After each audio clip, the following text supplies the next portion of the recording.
Obtaining more clinical data. After the history and physical, physicians have some ideas about the patient's diagnosis. Orders are written to obtain more information. The medical staff specifies who can write orders. Who is allowed to write orders? Always physicians, and in some states, nurse practitioners and physician assistants. Orders are written for lab tests. Hematology tests are common. They're also called complete blood counts or CBCs.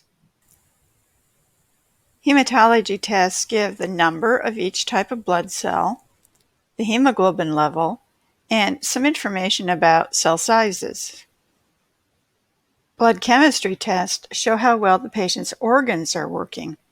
The usual measurements are for sodium, potassium, glucose, cholesterol, and other elements in the blood. Another name for this test is a profile. Urinalysis tests of the urine tell us about the kidney function and some diseases such as diabetes and infection. Orders are also written for imaging tests. These let us see inside the patient's body. Types of imaging tests include X-rays, ultrasounds, computed tomography, which is also known as CT, scans, and magnetic resonance imaging, or known as MRIs. Still more orders may be written for tracings. Tracings are images of the electrical activity inside the patient's body. An electrocardiogram is a common tracing test. It is also known as an EKG or an ECG. Other tracings are uterine contractions and fetal heart monitoring during labor when a woman comes in to deliver a baby. Orders are also written for medications. An example of a medication order is Lasix, 80 milligrams, IV, now.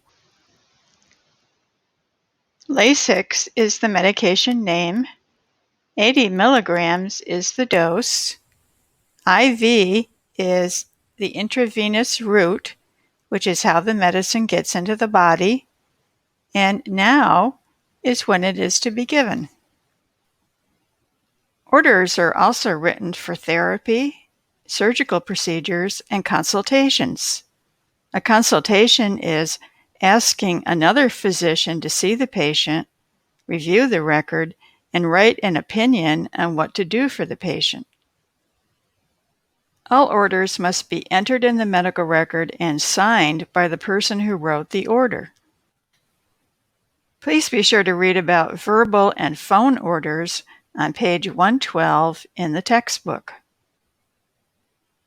Also read about special orders on page 112 through 113 in the textbook.